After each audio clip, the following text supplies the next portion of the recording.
Welcome, everyone, to APEC, the Alternative Propulsion Engineering Conference. Today is December 5th. We have a full house. Our first presenter will be Paul Murad. Now, our hope is we're hoping that Paul Murad and John Brandenburg can both present in the first couple of hours. And after that, Richard Van Durek and hopefully Eric Hermanson will be able to present as well. So we've got two different ideas there. We also have tons of experimenters in the room with us today with tons of different ideas. So what Mark has asked is that we start with the initial presentation, and then we go to a moderated Q&A session, and that's what I'll be handling. And then after that, we could go to some just discussion and expounding on ideas and things along those lines. This is basically what we've done in the past. And so we're just trying to formalize that a little bit more so that folks can, follow along and nobody steps on each other's toes. I think we did really well with that in the last session. And so I'm really excited. I'm really excited to be here, and I'm really excited to be able to have these wonderful presenters as well. So let me start out by putting it on speaker view, and then I will make Paul Murad the presenter. Paul? All right. There we go. Are we ready? There we go. All right. This was from Kofi 11, and I've added quite a few Vrugeres to it. So this is the Morningstar.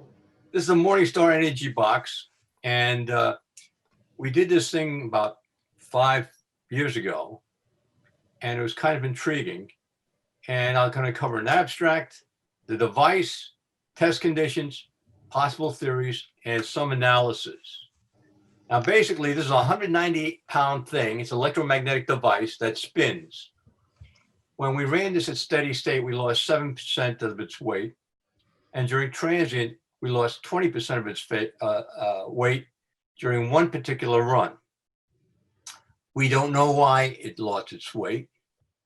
It was any way you want to say, from magic to science. We looked at various approaches about it. For example, looking at angular momentum versus linear momentum effect, gravitic electric magnetism effects with the pointing vector, retarded potentials.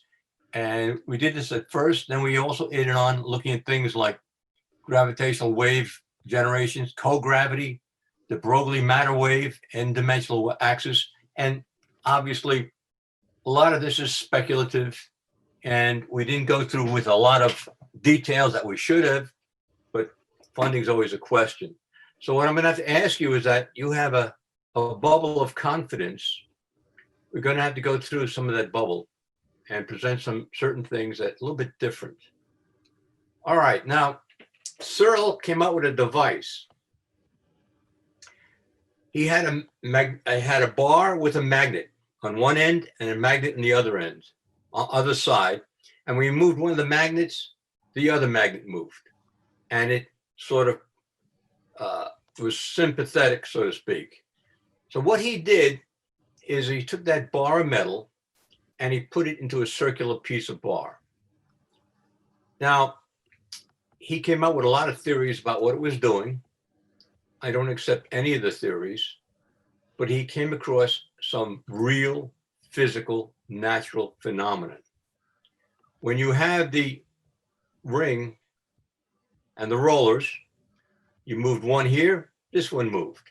And what he did is when you had the ring with 6 or 8 of these, you moved one, they all moved. Well, I got one ring myself, and I did it with 2, and it didn't move as well as I would have liked it to move.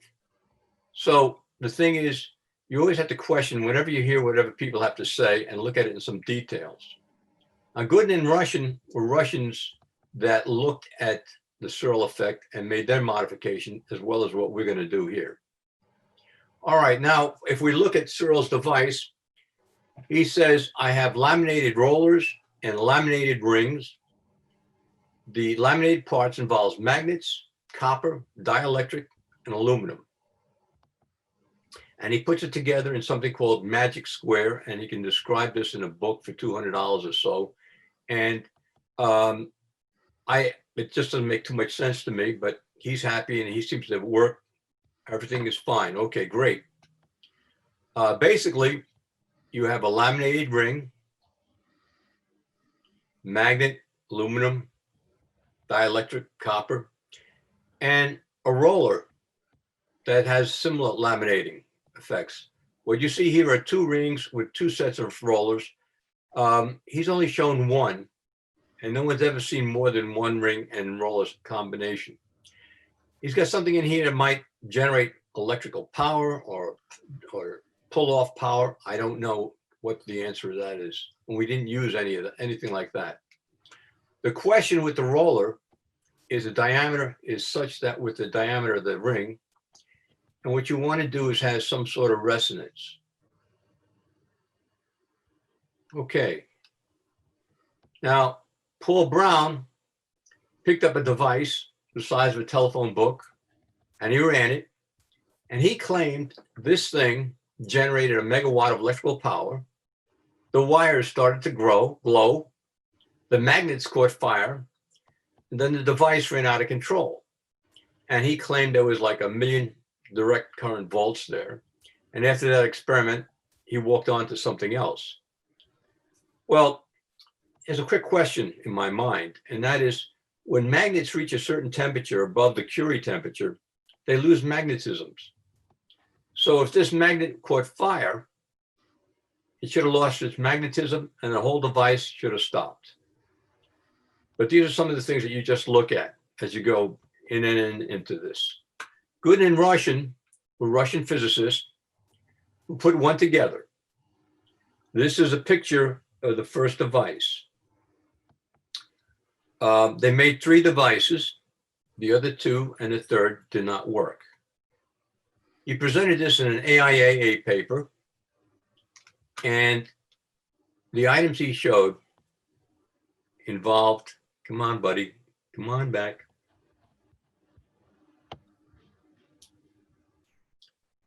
All right, it takes a little time. This is a pretty big presentation, as you can imagine. What it shows in here is he put together a Searl device, and they actually tested it, and it worked pretty good. But they learned a few things along the way, and what they learned was that you had problems aligning the rollers. Now, this is his laminated ring,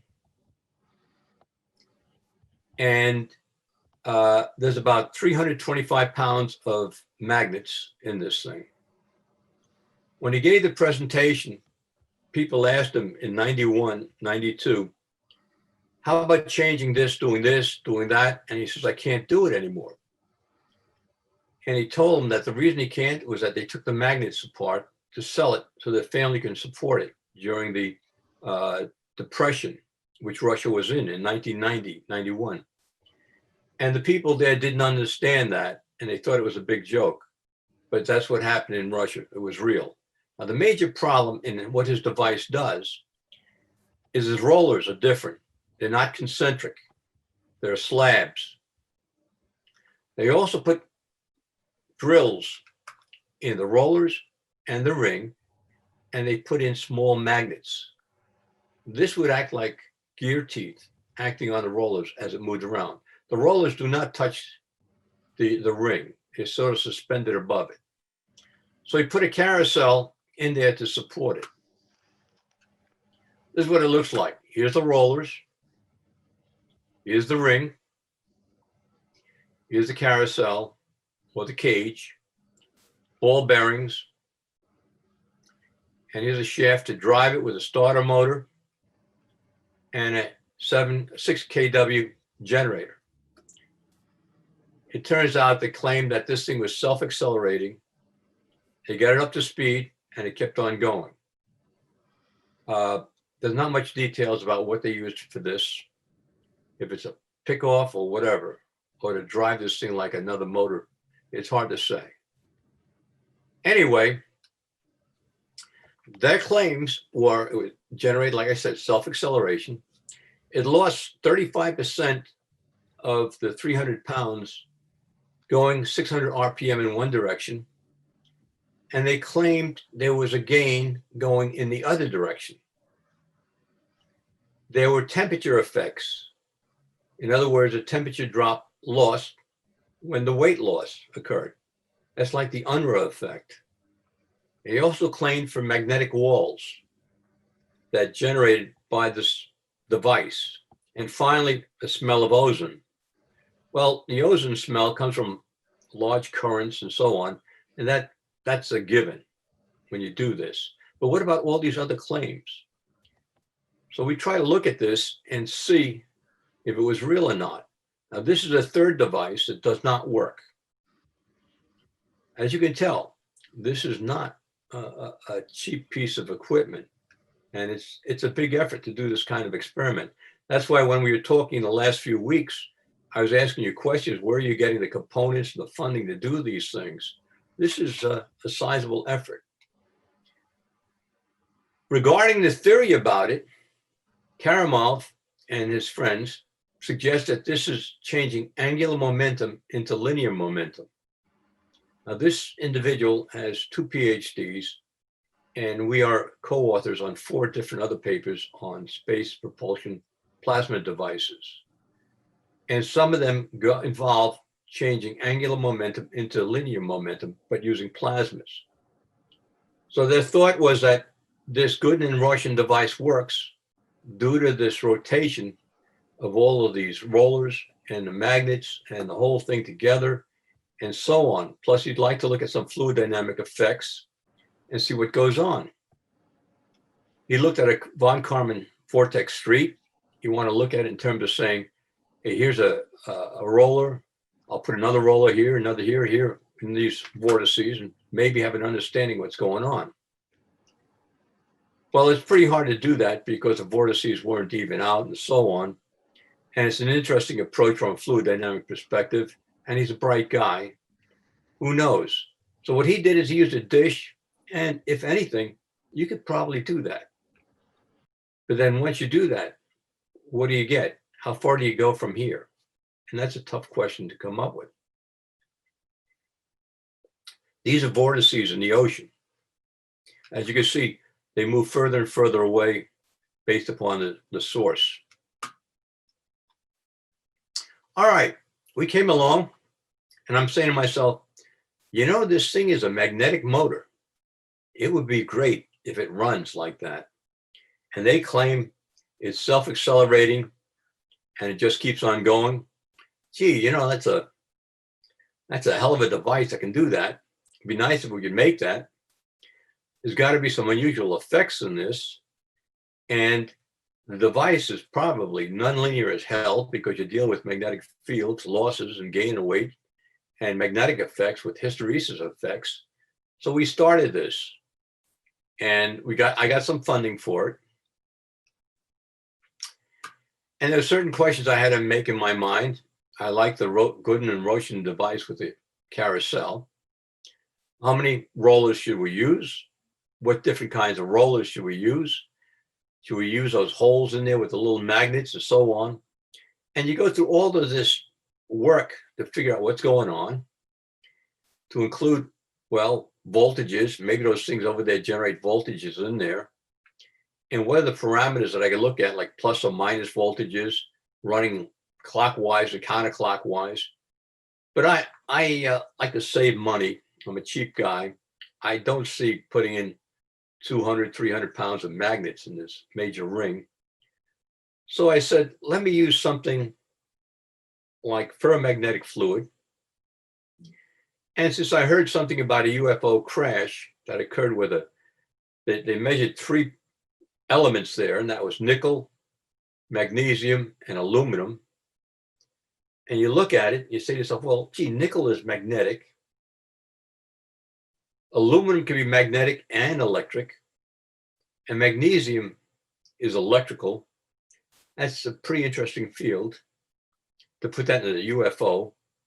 So let me look at this nickel thing, and we'll use a stainless steel called high mu 80, which is 80% nickel. It's a pretty soft piece.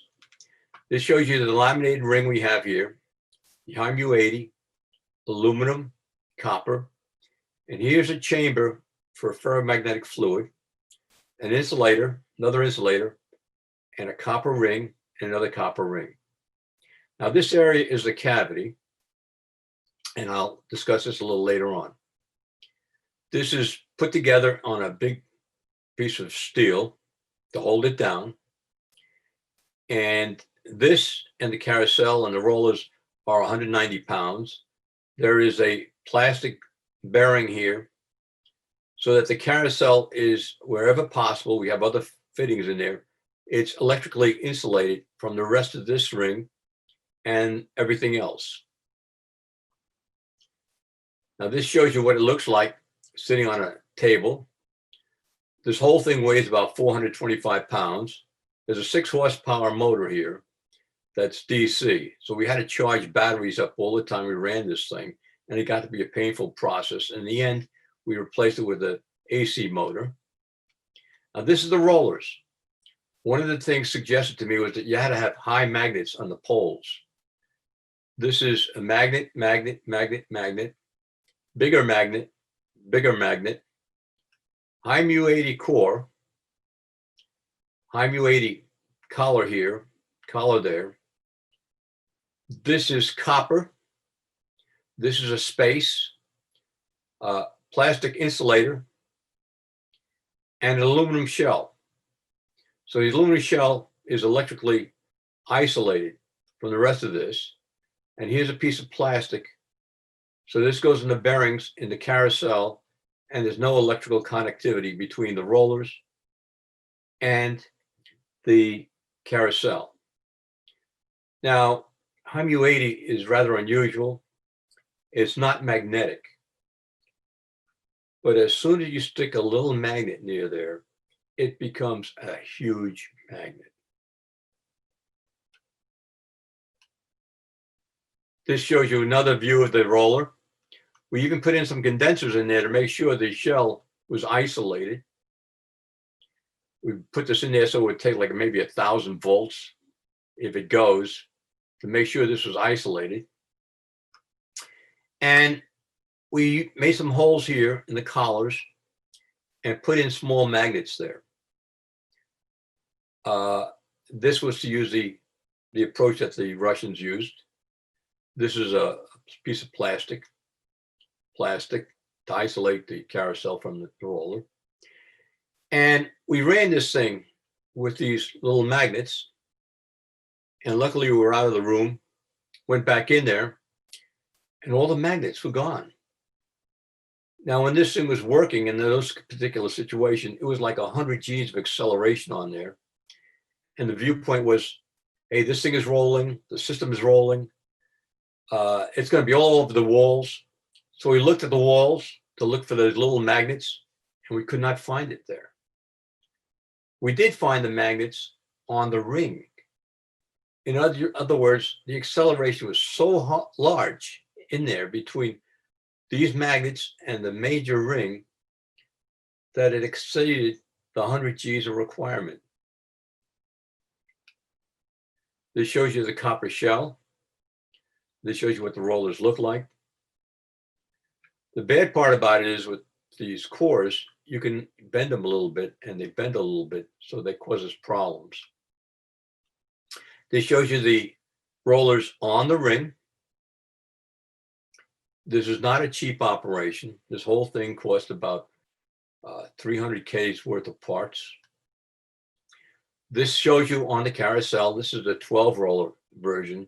We got that on with 20 rollers. This is 1/2 inch, 3/4 of an inch thick. When this thing was going,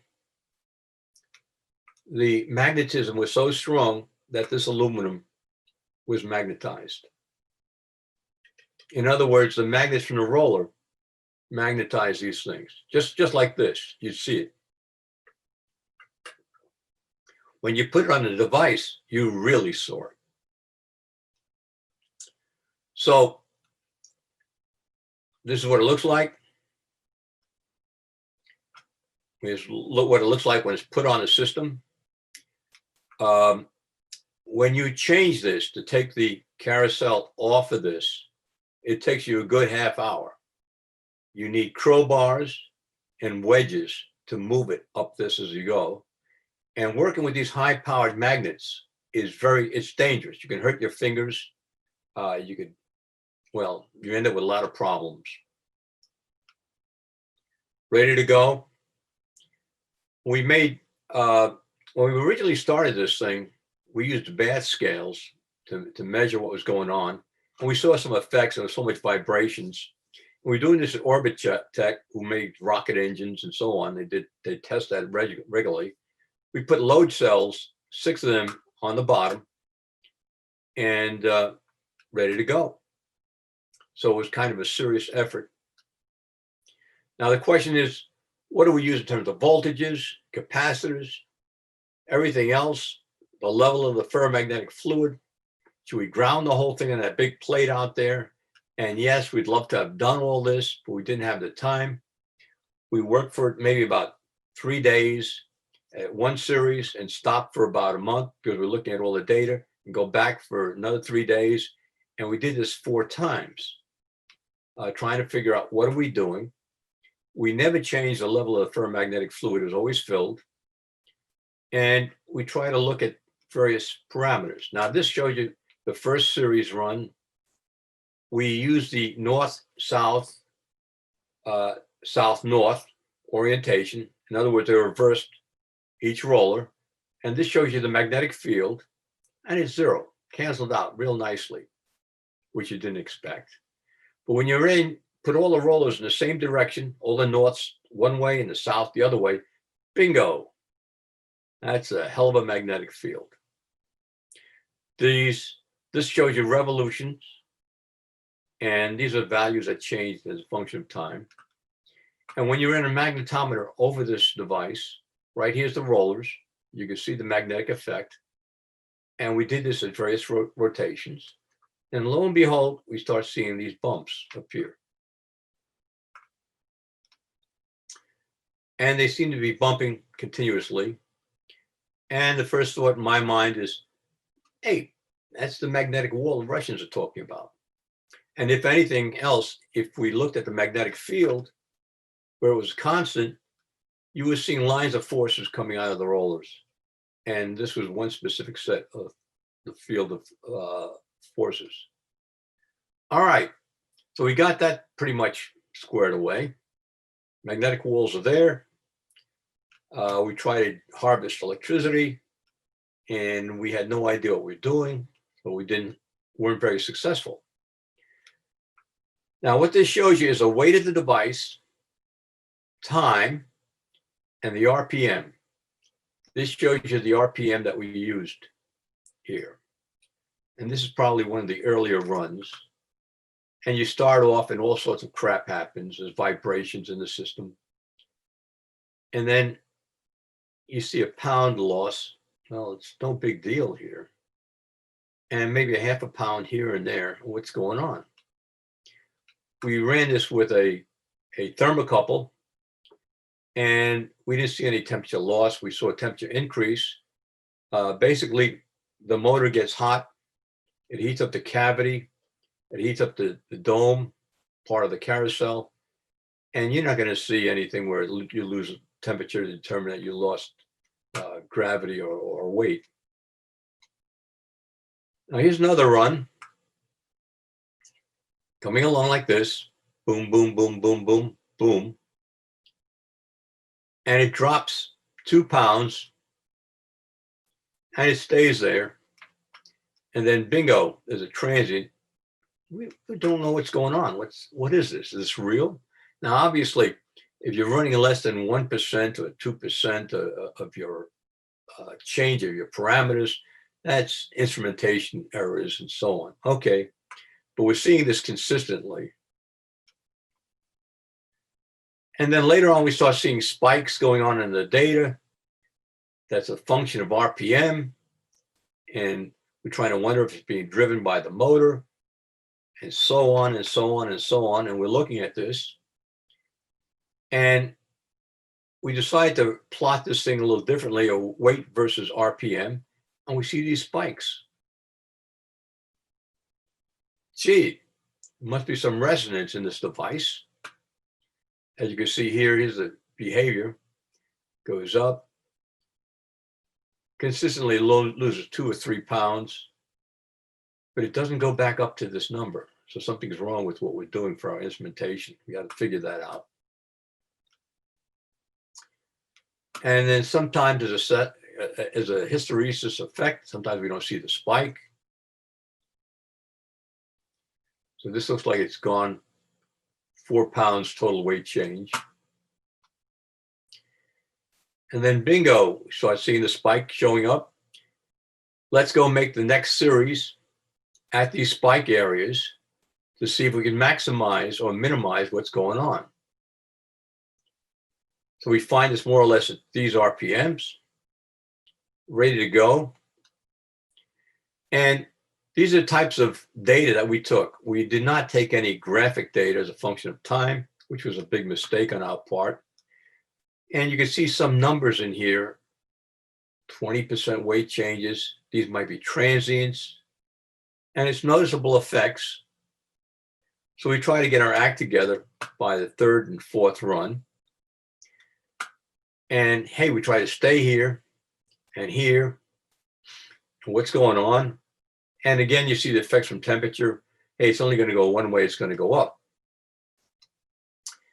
Now, for the first, second, and third time, well, the first or second time, we took off the carousel off of the inner ring.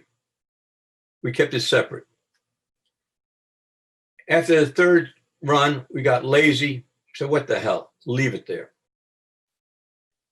And we're going to do all sorts of changes. Now, Searl says that you have to imprint the ring. And it's a rather complex process, and we never did that. Well, we don't have any magnets there, so who cares? So we left it there for a month, sitting there.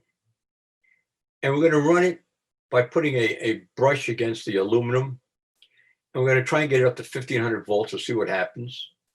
We never got it over 325 because the roller shorted out to the inner body, inner ring. And we didn't see any differences between going clockwise or counterclockwise. So we decide, let's make one last run. What the hell? We start seeing effects like this. Hey, where's the spikes? They're gone. We're seeing something totally different. And obviously, as you can gather, this thing is nonlinear as hell. And, you know, we could not reproduce a run from one series to the other because of the magnetic effects changes, the hysteresis effects, or the device by its nature. And then we make this one run. We go like this to the RPM. Then we died, sat there for a while, and went in the other direction. And like I said, we had no idea what the results looked like and died. You can see this for 3,000 seconds. So we did this for 15 minutes.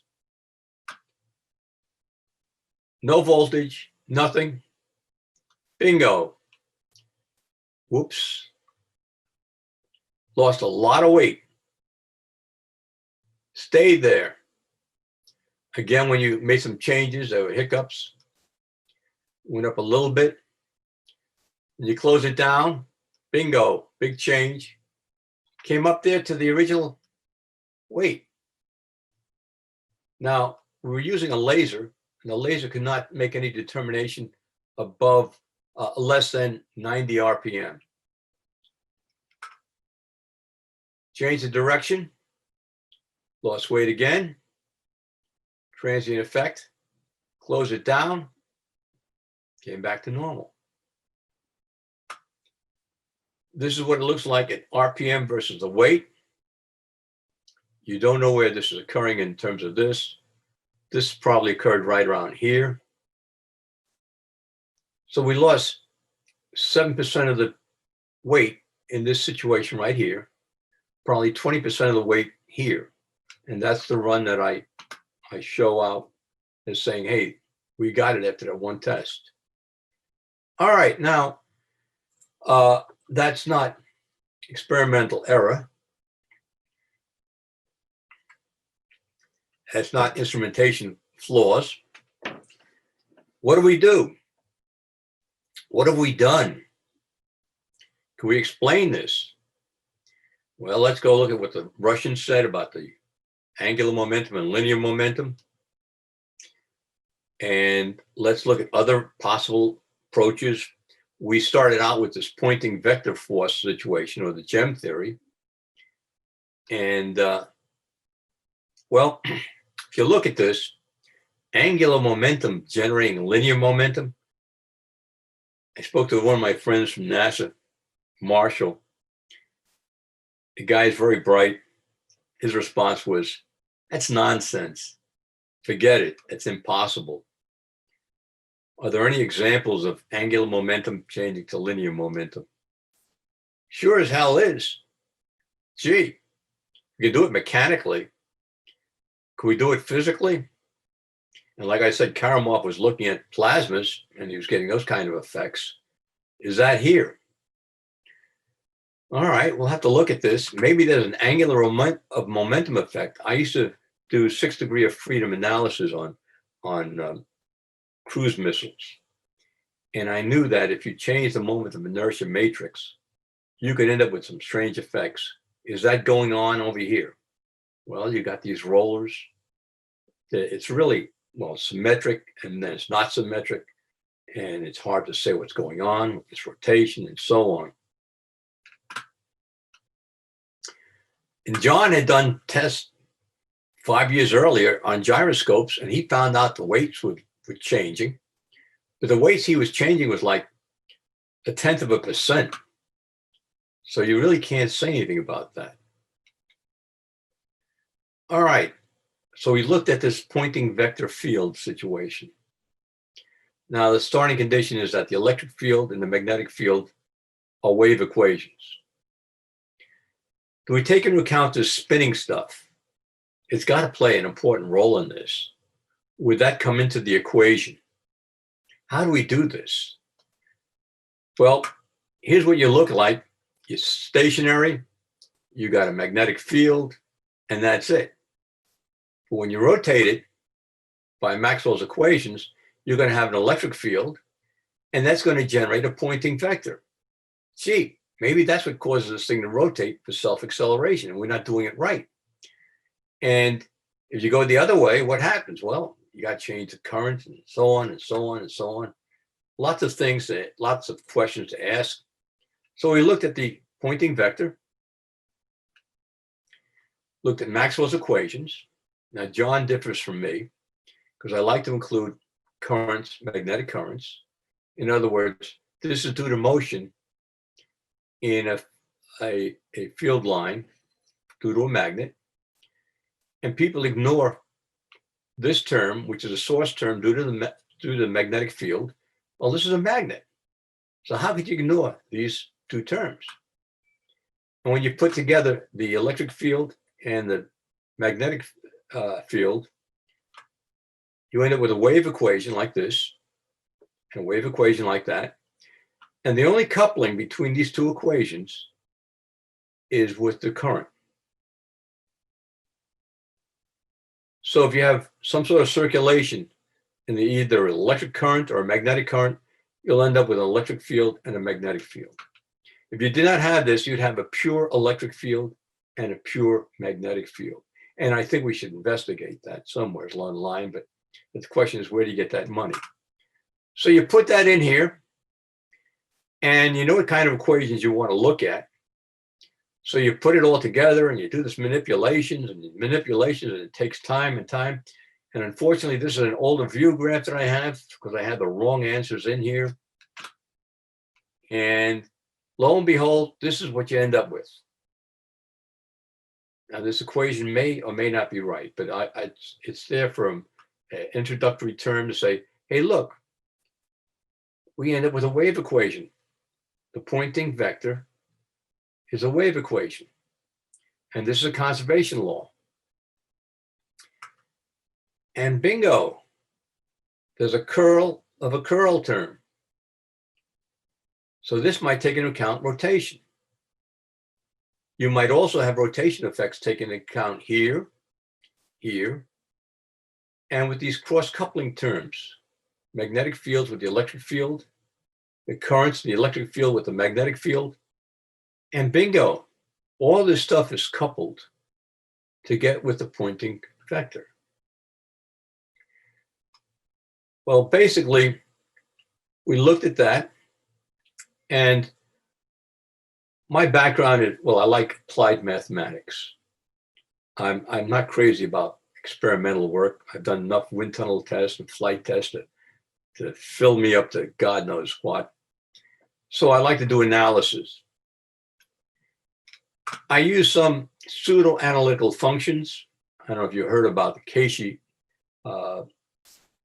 principle. It's a form of it.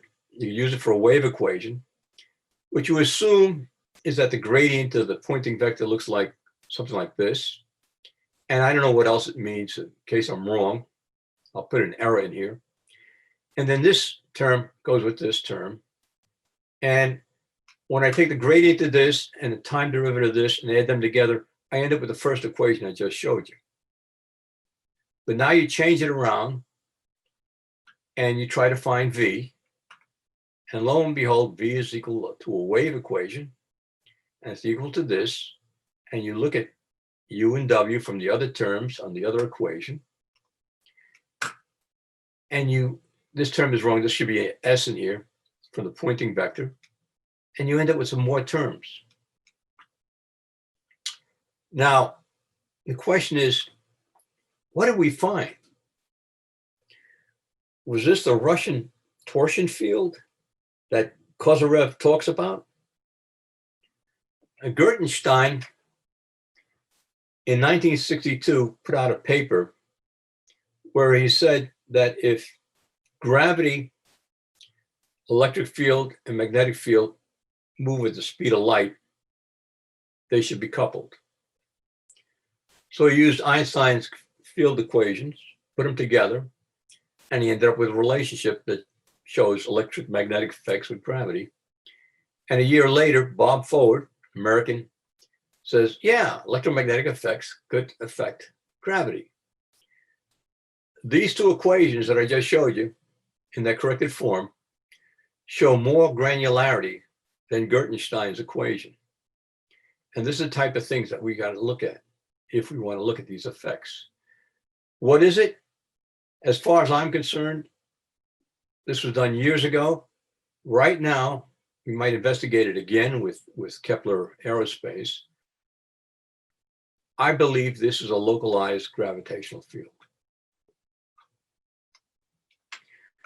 John did his thing using Einstein's field equations, and he's probably going to show you this.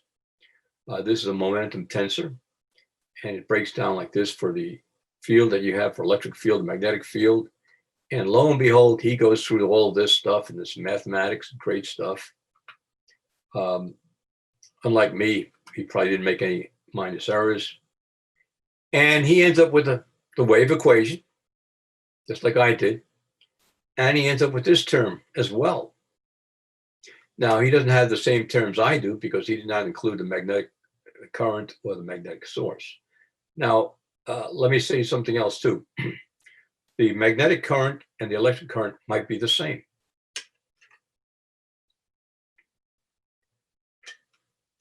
Okay, so John looked at a plane wave, made some assumptions, and his equation reduces to this. So we do have a wave equation for the pointing vector and the curl of a curl, so the rotation effect, which is what we see with all these spinning rollers. All right, that sort of made us feel comfortable. We looked at other theories, and one of the theories suggested maybe when you look at the big ring, it looks at the roller, the magnetic effect of the roller, and there's a time delay or a mirror image. And maybe that was why you would get some self-acceleration. It's good theory.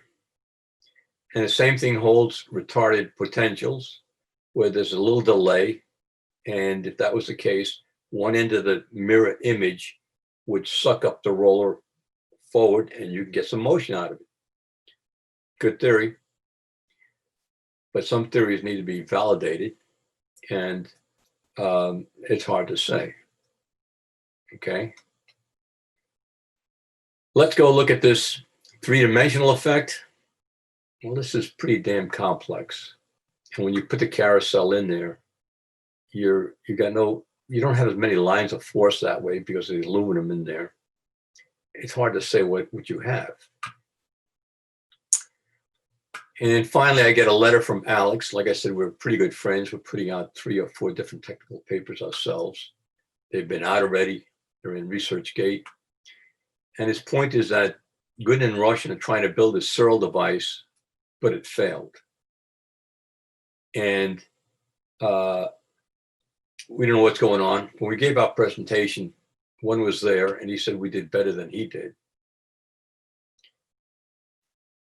Okay. Well, like I said to you earlier, I worked on 6 degree of freedom analysis. When you look at F equals ma, that's here. But when the body rotates, you end up with some additional terms. Okay. We got all this stuff going on, rotating it all over the place. And we might be making a wrong assumption in this. And let's just look at this and say, hey, this term goes to 0. It's not moving, not accelerating in the Z direction. And maybe these terms look like this. And you end up with the rotation of the rollers, which is like 6 times the ring of the ring, and subtract these 2. But one thing is obvious. You'll end up with a omega ring squared. Okay. FZ will be in the same direction regardless if it goes left or right. That's all we can say about this. What about the rest of this stuff? Gravitational waves, Jeffermenko, de Broglie, and so on, other make-believe thoughts. Well, who has a gravitational wave generator and who has a gravitational wave transmitter and receiver? The point here is, what are we saying? The device is moving, it's stationary. We move, generates gravitational waves, mass leaves, we slow down, it absorbs, attracts gravitational waves, and the mass comes back. Okay. If you accept this, I got some land in Florida I'd like to buy and sell you, a little bit damp. The Gerstenstein effect with the gem theory, we think we're on the right track. This is a conservation law, and this is the way to go. The wave equation, the curl of the curl. But also we should include the V as far as I'm concerned. John went further and he started looking at the magnetic field, and he found out that you could use the magnetic field to drive the pointing vector.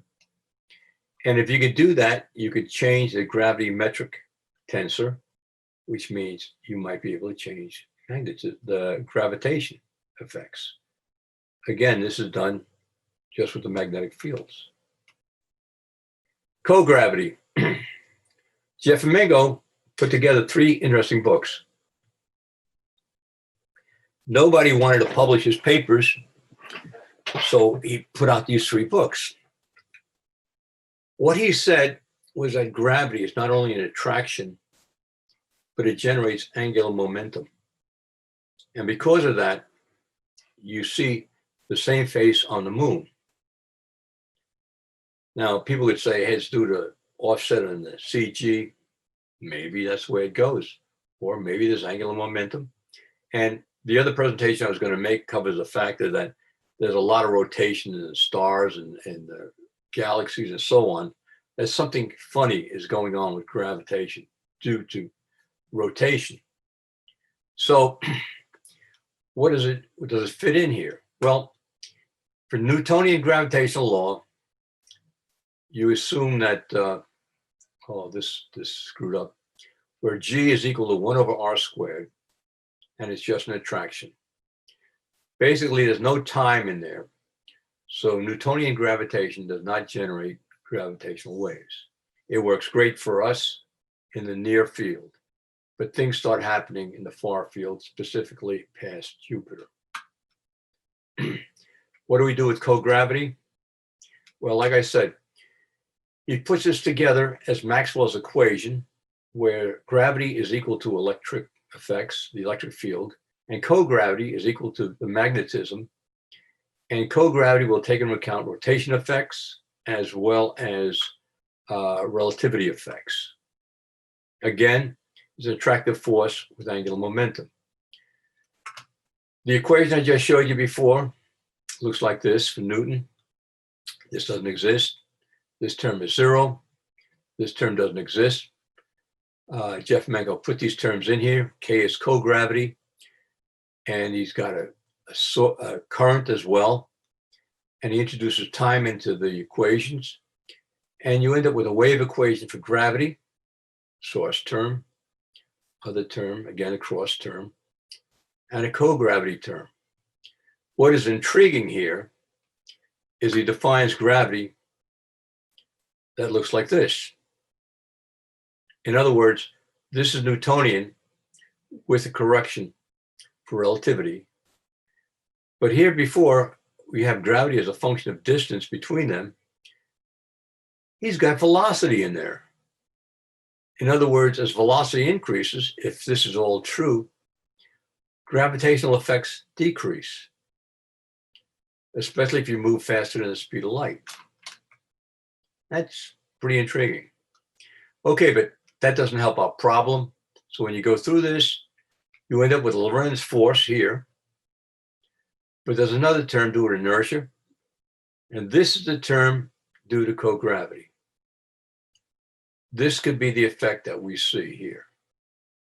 But we never went through this any further than to look at that. The other approach we have is the de Broglie matter wave. De Broglie says, well, Einstein says E equals mc squared. I'm saying m equals E over c squared in his 3-page document. And Einstein approved it as given his PhD dissertation. De Broglie spent 2 books the rest of his life trying to validate his dissertation. So maybe what we're seeing here is that we're generating energy. The energy is changing matter. And with this magnetism, when we slow down, the effects go back the other way. Okay, and we went through some more details here. The other approach is that we're going into another dimension altogether. And that's what's happening when we're running this thing. So we try to look at this with a realistic approach, as well as a make-believe approach, and see what can go on. We got some of the theory that the Russians came up with, but we had other effects, other questions to ask, and so on. And everything is going along this line. And I made a change. We changed it to the 1 horsepower motor. And I wasn't crazy about the rotation of the rollers in the carousel, so I had to pull it off. Re-lubricated everything so that the rollers moved easily. Some of them didn't move when it was sitting into the ring. They all moved easily. I put the whole thing back together. Very, very painful winter. And again, the rollers don't move. Some of them don't move. So they're locked in somehow magnetically. Okay, I felt bad about that. I don't know if you can see this, but that's just a regular common crystal. I decided to put them 8 of those radially in the cavity of the big ring. Now you saw those runs that I had going for 50 minutes or so. So I wanted to run this thing for 5 minutes to heat it up with a 1 horsepower motor. And it was running steady state, nice and smooth. And after a minute, the motor burned down. You couldn't move the carousel. So something went on. These crystals had the magnetic field moved all over the place, probably charged electrically, and that might have affected the device. And that was the last run we made on the device. Now we built this system, hopefully to get a vector effect of all of the rotational effects of these rollers on the top. It's constructed, but we haven't run it. So, what do we say about this? Well, there are interesting Roschin effects. We see some of them, we don't see the others. The device is highly nonlinear. The gem approach might be the way to go. Some of this I think we can ignore. And, you know, that's where it goes. So here I am. Ask your questions before my voice goes. And if I can answer them, I try and give you the best answer I can. Wonderful. Well, Paul, let me unmute everyone for a giant applause. Thank you. Thank you for presenting. And then we will do questions. So here, I'm going to ask everyone to unmute, and then we will do an applause, and then we'll just move into questions. All right. How do I get rid of this? Hip, hip, hooray. Well done. Well done. Great job. Well done, Paul. Yeah, that was amazing. 97 slides also. So you went It's through a lot of work. incredibly detailed.